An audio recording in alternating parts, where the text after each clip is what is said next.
নমস্কার বন্ধুরা, আজ আমাদের রান্না পুজো। কি মজা! সকালবেলা উঠেই বাজারে চলে গিয়েছিলাম, আর আসতেই তারপরে শাশুড়ি মা রান্না বসিয়ে দিয়েছিল তাড়াতাড়ি করে। আর ওইগুলো সব মেজে ধুয়ে রেখে গেছিলাম, ঠাকুরের বাসনপত্র। আর এখানে আমার শাশুড়ি মা তাড়াতাড়ি করে রান্না করে নিচ্ছে। আমার ভাই বোন আসছে, রাস্তায় আসছে, কিন্তু জানি না, সবাই বলছে যে জল বাড়বে জল বাড়বে, সেরকম জল হয়তো হবে না।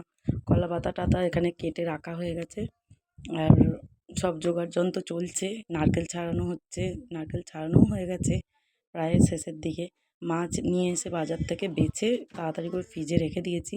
আর একদিন আগে বাজারগুলো করে নিয়েছিলাম, এই যে বাজার কাঁচা আনাজ, এগুলো সব অল্প অল্প করে নিয়ে এসে এখানে রেখে দিয়েছি। আমাদের সেরকম বেশি লোক বলি না, তাই জন্য এরকম 20 জনের মতো হয়তো লোক হবে।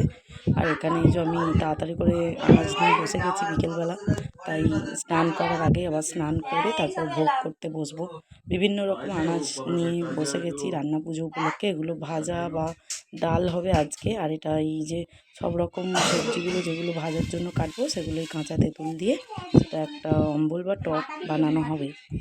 আর এই যে এখানে দেখুন আলু, বেগুন, পটল। এই পটলটা আমাদের আবার নেই। আবার এখানে সমস্ত রকম, এই যে ওল, কাঁচকলা, আলু আর সবজির কী দাম! প্রচণ্ড দাম সবজির, কাঁচা সবজির। আর এই যে সমস্ত রকম দেখুন ঝিঙে, চিচিঙে, ঢ্যাঁড়স, করলা, ওল, এখানে কাঁচকলা, এখানে আলু, এখানে বেগুন, ওটা শশা। আর এখানে হচ্ছে যে নারকেল দিয়ে পুঁই শাকগুলো ভাজা হবে, গাছের নারকেল দেখুন। আর এই যে সব সন্ধ্যেবেলা তারপরে স্নান করে এসে আমি উনুন জ্বালবো।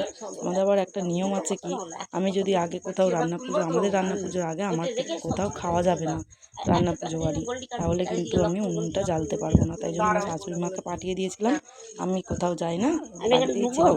আর আমি তাই জন্য উনুনটা প্রথম জ্বালবো, তারপরে সবাই শাশুড়ি মা হাত দিতে পারবে। আমাদের অনেক রকম নিয়ম এই আমাদের মানে ব্রাহ্মণ বাড়িতে। আর এই যে দেখুন দুটো পান নিলাম, নিয়ে তার মধ্যে চাল, ডাল, নুন, তেল, লঙ্কা, হলুদ, মানে সমস্ত রকম তেল মশলা, আর সমস্ত রকম এই যে ভাজার জন্য কেটে রেখেছিলাম সবজিগুলো, সেখান থেকে একটা একটা করে নিয়ে মাকে প্রথমে ওখানে নিবেদন করব। মাকে মানে নিমন্ত্রণ জানিয়ে, আর মাকে এরকমভাবে একটা মা মনসার উদ্দেশ্যে ধূপবাতি প্রদীপ জ্বালিয়ে উনুনে একটা স্বস্তি এঁকে, আর তারপরে আবার উনুনটায় 3 পাক, ডান দিক থেকে 3 পাক ঘুরিয়ে উনুনটা জ্বালতে হবে। আর আমি একটু ভুল করে ফেলেছিলাম, বাঁ দিক থেকে নিয়ে যাচ্ছিলাম, দেখতেই পাবেন ভিডিওর মধ্যে।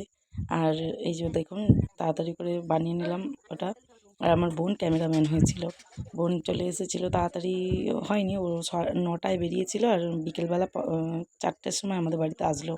আর আসার পরে বলছে যে প্রচণ্ড জল বাড়ছে, কিন্তু তখনও বুঝতে পারি না যে কিভাবে জলটা বাড়বে। পরে দেখলাম, তারপর আবার পরের ভিডিও আসবে বন্যার, আপনারা দেখতেই পাবেন। আমার ভিডিও ছাড়তে দেরি হয়ে যাচ্ছে কেন জানেন তো? প্রচণ্ড মানে এখানে আমাদের অসুবিধার মধ্যেও আছি আমরা। সমস্ত কিছু এই যে জোগাড় যন্ত্র করে ফেলেছি, তারপরে দেখছি যে মানে বন্যার জল ঢুকেছিল। তারপর যাদের নিমন্ত্রণ করেছিলাম তারা আসতে পারেনি। আর প্রণাম করে নিলাম, নিয়ে এবার হাঁড়িটা বসিয়ে দিলাম, দিয়ে এবার উনুনটা জ্বালাবো। দেখুন আমার একটু ভুল হবে, বাঁ দিক থেকে নিয়ে চলে যাবো, তারপর আমার শাশুড়ি মা দেখিয়ে দিচ্ছিল, বলে দিচ্ছিল। আর এরকম এবার ডান দিক থেকে গিয়ে এবার উনুনের মধ্যে দিয়ে দেবো প্রথম আগুনটা, তারপরে এবার ভালোভাবে উনুনটা জ্বালিয়ে নেবো। কিন্তু ভোগের হাঁড়ি এটা আমার শাশুড়ি মা বা কেউ হাত দিতে পারবে না, এটা আমিই হাত দেবো প্রথম, বা আমি এটা বসালাম, নামাবোও আমি, জালও দেবো আমি। তারপরে যে যা করার, হয়তো কেউ কিছু করতে পারে বা সাহায্য করতে পারে, আর কেউ এখানে আর হাত দিতে পারবে না এখন। তারপর আবার শাঁখ বাজিয়ে দিলাম 3বার, আর সবাই প্রণাম করে নিল। আর দেখুন এবার ভালো লাগবে অবশ্যই, কিন্তু প্রচণ্ড মজা করছিলাম, তার মধ্যে যে এতখানি সাজা পেতে হবে বুঝতে পারি না। বন্যার ভিডিও আসবে নেক্সট ভিডিওতে, অবশ্যই আপনারা দেখবেন, পাশে থাকবেন, আর অবশ্যই শেয়ার সাবস্ক্রাইব করবেন, আর লাইক কমেন্ট তো অবশ্যই করবেন। এই যে আমার শাশুড়ি মা ভাজাগুলোতে আগে নুন হলুদ মাখিয়ে নিচ্ছিলো, মাখিয়ে আমাকে দিচ্ছিলো আর কি, আমিই সব করেছিলাম। তবে শাশুড়ি মা আবার আরেকটা হাঁড়ির ভাত অন্য ওই উনুনটায়, পাশের উনুনটায় বসিয়েছিল।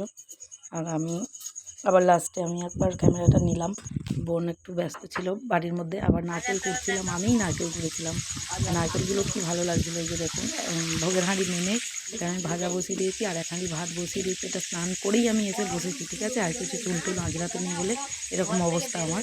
আর ওই যে দেখুন ওই একটা হাঁড়ি ভাত হচ্ছে, এখানে ভাজা চলছে, আলু ভাজা এখনও চলছে। নতুন হাঁড়ি করা সব বের করেছিলাম, খুব ভালো লাগে জানেন তো। এক একটা অনুষ্ঠান হয় আমাদের বাড়িতে পুজোর, প্রচণ্ড ভালো লাগে। আর এই যে ডাল হয়ে গেছে, এই যে ডালের হাঁড়িটা নামিয়ে রেখে গামলিতে ডালটা ঢেলে নিয়েছিলাম। আমাদের মুসুর ডাল হয়, আমাদের খেসার ডাল বা অনেকের খেসার ডাল বা অন্য কিছু ডাল থাকে, আমাদের সেটা নয়। এই যে ভাজাগুলো এগুলো দেখুন পরের ওগুলোকে বলে একটা এই আগের থালাটা আগন্ন আর ওটা পরের অন্ন, মানে আমাদের রাত্রিবেলা আবার এই যে ভিডিওর মধ্যেই দেখাবো দেখুন এইগুলো রাখছি, এগুলো আজকে আমরা রাত্রিবেলা শেষ অন্ন খাবো। আর এগুলো আগন্নগুলো তুলে রাখবো কালকে আবার ভোগ হবে বলে। আর এই যেখানে নারকেল, আমার শাশুড়ি মা নারকেলটা ওখানে ছাই মেরে নিয়েছে গুড় দিয়ে। আর এই যেখানে মাছ শাশুড়ি মাছটা থেকে নিয়ে এসেছে। আর এগুলো আবার আমি পরে আবার মাছটা আমি করে নিতে, মাছটাও ভোগের জন্য লাগে, তাই জন্য অল্প কিছু মাছ আমরা রাখি রাত্রিবেলা, বেশি রাখি না। আমাদের এইটুকু এই যে মাছ দেখতেই পাচ্ছেন, এগুলো আমাদের জালে মাছগুলো পড়েছিল, হ্যাঁ। আর চিংড়ি মাছগুলো আমরা কিনে এনেছিলাম বাজার থেকে। আর এই যে তারপর ব্রাহ্মণ ঠাকুর এসে যাবে, কিন্তু আমি আবার যে মাছ ছুঁয়েছিলাম আমি ভোগ বাড়তে পারবো না, তাই জন্য আমার শাশুড়ি ভোগটা বাড়ছে বা ভোগ রেডি করেছিল। এবার বামুন ঠাকুর এসে গেছে, বামুন ঠাকুর এসে পুজোয় বসে গেছে আর পুজো করছে। আমি তখনও মাছের ঝাল নিয়ে এসে বসালাম সেই সবে মাত্র। আর রাত্রি হয়ে গেছিলো, অনেক সবার ভোগ হয়ে গিয়েছিলো, আমাদের একটু দেরি হলো, কেন এরকম দুজনে মিলে করি তো, শাশুড়ির বয়স হয়ে গেছে, আমি একা একা কী করে ভাবে এত করব। বা ছেলেটাও ছোট, ছেলেটাকে আজকে খুব ঠাকুরের কৃপা ছিল মায়ের বা রঘুনাথ বাবা রঘুনাথজির, কেননা আমার ছেলে সন্ধ্যেবেলা ঘুম পাড়িয়ে দিয়েছিলাম, দিয়ে আমি স্নান করেছিলাম, ওই জন্য ডিস্টার্ব করতে পারি না। আর এবার তুলেছিলাম, তুলে শেষ অন্ন খাওয়ানোর জন্য তুলেছিলাম। ও ফোন নিয়ে কাড়াকাড়ি করছিল, তাই জন্য বেশি ভিডিওটা মানে তুলতে পারি না। শেষে যখন ভোগ সবাই অন্ন গ্রহণ করছিল তখন, তারপর এই যে আমার শাশুড়ি আবার চাপা দিয়ে দিয়েছিল ওগুলো আগন্নগুলো, আমি আবার খুলতে বললাম যে একবার খোলো, আমি দর্শককে একটু দেখাই বা আমার বন্ধুদের দেখাই, হ্যাঁ। এই জন্য আমি আবার ভোগটা খুললাম, কিন্তু ভাতটা আমি খুলতে বারণ করলাম। আর এগুলো সব দেখালাম আপনাদেরকে, কিছু মনে করবেন না। ভাতের হাঁড়িগুলো খুলতে বারণ করলাম কেন, ওগুলো তো অন্নভোগ, ওগুলো একদম না হাত দেওয়াই ভালো।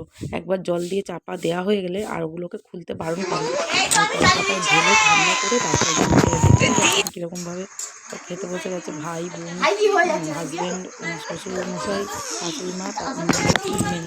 তারপরে আবার আমি ছেলেকে খাওয়াচ্ছিলাম। আর এই যে মাছ বেছে নিচ্ছি